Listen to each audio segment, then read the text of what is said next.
പാവപ്പെട്ട രോഗികളുടെ ജീവൻ ഉറപ്പാക്കാൻ മറ്റൊരു നിവൃത്തിയുമില്ലാത്തതുകൊണ്ട് ഒരു ഫേസ്ബുക്ക് പോസ്റ്റ് ഇട്ടതിനെ വേട്ടയാടുകയാണ് ഹാരിസിനെ. ജോലി രാജിവെച്ച് എങ്ങോട്ടെങ്കിലും ഓടിപ്പോയാലോ എന്ന് തോന്നുന്ന അവസ്ഥയിലേക്ക് ഡോക്ടർ ഹാരിസ് മാറിയിരിക്കുന്നു എന്നാണ് അദ്ദേഹത്തിനോട് ഏറ്റവും അടുപ്പമുള്ള ഒരാൾ എന്നോട് പറഞ്ഞത്. ചാനൽ ക്യാമറകൾ ചോദ്യങ്ങളുമായി ചുറ്റും കൂടിയപ്പോൾ ഡോക്ടർ ഹാരിസ് ആകെ തകർന്ന തന്റെ മാനസികാവസ്ഥ ഭദ്രമാക്കി വെച്ചുകൊണ്ടാണ് സംസാരിച്ചത്. സർക്കാരിനെതിരെയുള്ള യുദ്ധമല്ല തന്റെ ലക്ഷ്യം, നേരെ മറിച്ച് രോഗികളുടെ ജീവൻ രക്ഷിക്കാൻ വേണ്ടിയുള്ള പ്രയത്നത്തിന്റെ ഭാഗമാണ്. തന്നെ കള്ളനാക്കരുത്, തന്നെ നിയമലംഘകനാക്കരുത്, തന്നെ ഓപ്പറേഷൻ മുടക്കിയാനാക്കരുത്. അദ്ദേഹത്തിന്റെ വാക്കുകൾക്ക് നിയന്ത്രണം നഷ്ടപ്പെടുകയായിരുന്നു. റിപ്പോർട്ട് കൊടുത്തിരിക്കുന്നതെന്ന് എനിക്കറിയത്തില്ല. ആ റിപ്പോർട്ടിന്റെ കോപ്പി എനിക്ക് കിട്ടിയിട്ടില്ല. അത് നിങ്ങൾക്ക് അന്വേഷിച്ച് കണ്ടുപിടിക്കാവുന്നതാണ്.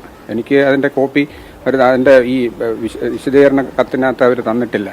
അവരെന്താണ് എഴുതിയിരിക്കുന്നതെന്നും എനിക്കറിയില്ല. കാരണം അതിൽ വന്നിട്ടുള്ള എല്ലാ 4 പേരും എൻ്റെ സഹപ്രവർത്തകർ തന്നെയാണ്. എൻ്റെ കൂടെ പല പ്രാവശ്യം ഒരുമിച്ച് വർക്ക് ചെയ്തിരുന്ന ദേവകുമാറും പത്മകുമാറും കോമതി മാഡവും രഞ്ജു സാറും ഒക്കെയാണ്. അപ്പോൾ അവരൊന്നും എന്നെപ്പറ്റി അങ്ങനെ മോശമായിട്ട് എഴുതുന്നില്ല. അവർക്കൊക്കെ വർഷങ്ങളായിട്ട് ഒരുപാട് വർഷങ്ങളൊക്കെ ഡോക്ടർ ഹാരിസിനെ നന്നായിട്ട് അറിയാവുന്നതല്ല. നിങ്ങൾ പറഞ്ഞാൽ വിശ്വസിക്കത്തില്ല. അത് പറയാൻ എനിക്ക് നാണക്കേടുണ്ട്. ഈ കത്തടിക്കാനുള്ള പേപ്പർ വരെ ഞാൻ പൈസ കൊടുത്ത് വാങ്ങിക്കണം. കാരണം അവിടെ ഒരു പ്രിന്റ് എടുക്കാനുള്ള ഒരു പേപ്പർ പോലും നമുക്കവിടെ കിട്ടിയിട്ടില്ല. ഒന്നുകിൽ നമ്മളത് പൈസ കൊടുത്ത് ഞാൻ 500 പേപ്പർ വെച്ച് വാങ്ങിച്ച് എൻ്റെ റൂമിൽ വെച്ചിട്ടുണ്ട് പൈസ കൊടുത്ത്. അല്ലെങ്കിൽ ഏതെങ്കിലും മെഡിക്കൽ കമ്പനിക്കാരെ കൊണ്ട് ഞാൻ ഒരു സെറ്റ് പേപ്പർ വാങ്ങിച്ചാണ് നമ്മുടെ ഈ പേപ്പർ തന്നെ അടിച്ചു കൊടുക്കുന്നത്. അത്രയും വലിയ ഗതികേടാണ്. രക്തസമിതിക്ക് അത് മനസ്സിലായോ എന്തോന്ന് അറിയില്ല. അതെന്തായാലും അത് എല്ലാവരും മനസ്സിലാക്കണം. അത് ഇതിനകത്ത് സാമ്പത്തിക പ്രതിസന്ധിയൊന്നും ഇതിനകത്ത് വരേണ്ട കാര്യമില്ല.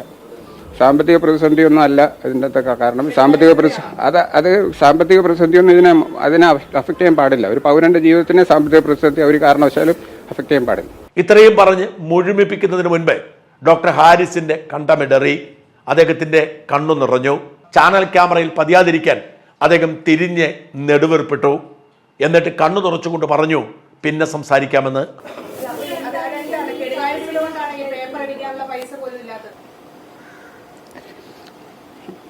ഞാൻ വൈകിട്ട് ഞാൻ പോട്ടെ.